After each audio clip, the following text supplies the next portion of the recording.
नमस्कार दोस्तों, मैं डॉक्टर पीडी महंत आपके सामने फिर एक मुद्दा लेकर, ये मुद्दा खास करके कांग्रेसियों के लिए, कांग्रेस के लिए है।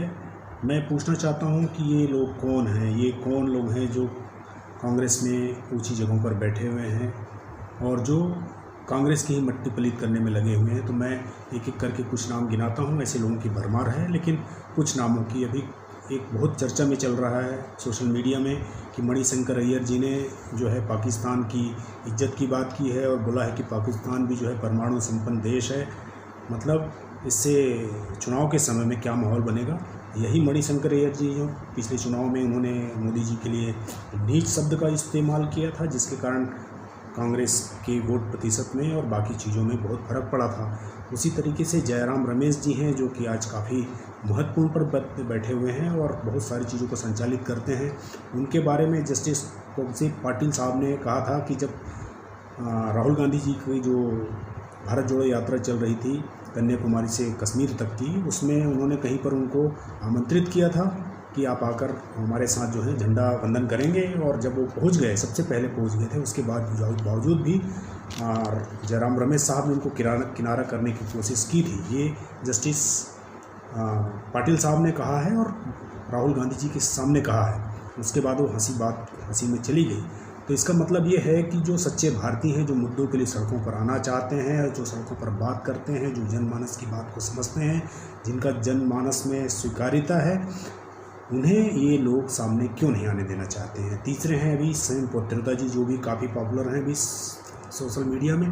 अभी इन्होंने जो है भारतीयों के बारे में कुछ वक्तव्य दिया है, जिसमें चमड़ी के रंग के कारण उन्होंने कुछ भारतीयों में डिमार्केट करने की कोशिश की, जिसके कारण काफ़ी थू-थू हो रही है। उसके कारण कांग्रेस को भी जवाब देते नहीं बन रहा है।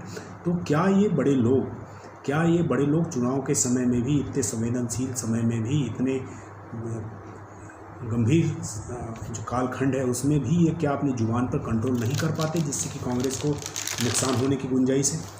उसके बाद आते हैं सुरजेवाला जी। जब सुरजेवाला जी ये जो मीडिया सेल के प्रमुख थे, तो जो किया उन्होंने ठीक है, लेकिन जो उनके अभी खास लोग जो अभी बचे हुए हैं, उनके स्टेटमेंट्स भी अभी काफ़ी आ रहे हैं कि उनका कहना है हम तो सिर्फ सुरजेवाला जी के लिए काम करते हैं और सुरजेवाला जी अगर कांग्रेस छोड़ के जाते हैं तो हम भी चले जाएंगे। मतलब उनका कांग्रेस से कोई उनकी बहुत जुड़ाव नहीं है।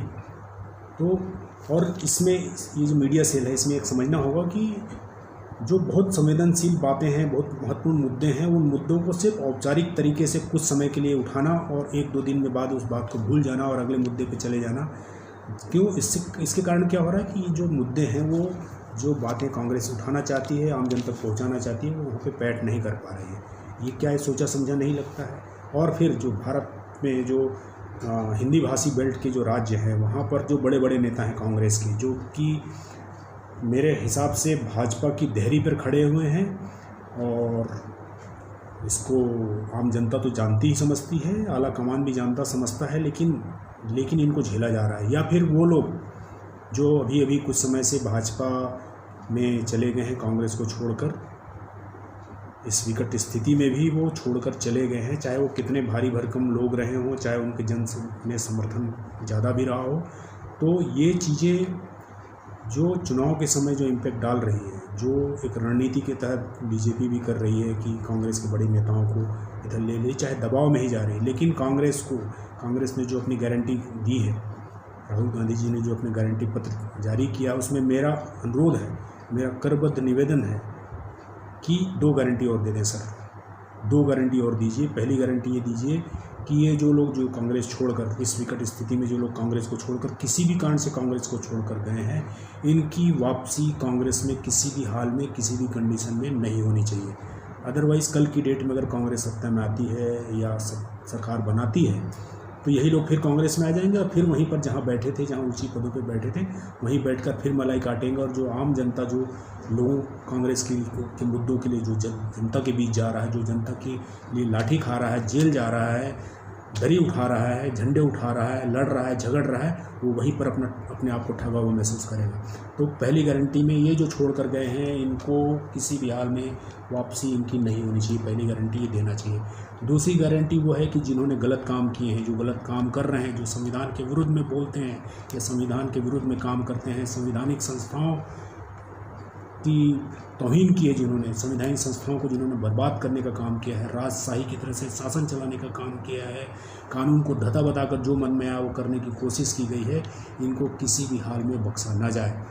लोगों में आम जन में धारणा है कि कांग्रेस अगर सत्ता में आ जाएगी तो कांग्रेस का जो अभी तक रवैया रहा है उस हिसाब से कि बड़ा दिल दिखाने वाले हैं, बहुत सहनशील लोग हैं, दयालु हैं, माफ़ करो और आगे बढ़ो की नीति पे काम करते हैं, तो गलत काम करने वालों को अगर छोड़ेंगे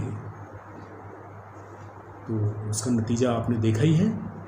तो ये 2 गारंटी, वापसी किसी हाल में ना हो, दूसरी जिन्होंने गलत किया उन्हें किसी भी हाल में बख्शा ना जाए, वो बदला लेने की नीयत से ना हो, लेकिन कानूनन जो उनको सज़ा मिल सकती है कठोरतम वो सज़ा होनी चाहिए। 2 गारंटी आपको देनी होगी आम जनता को। अब मैं ऐसा महसूस करता हूँ कि ये 2 गारंटी प्लस जो मैंने कुछ लोगों के नाम बताए हैं, ऐसे बहुत सारे नेता हैं जिनकी जन्म कुंडली आला कमान के पास होगी, इनसे भी सावधान रहने की ज़रूरत है और इनको भी नमस्ते कहने की ज़रूरत है। तभी कांग्रेस का भविष्य अच्छा होगा। और कांग्रेस अगर अच्छा प्रदर्शन करती है चुनाव में तो आने वाले में कांग्रेस का और कांग्रेसियों का भविष्य अच्छा दिखेगा। धन्यवाद। जय हिंद।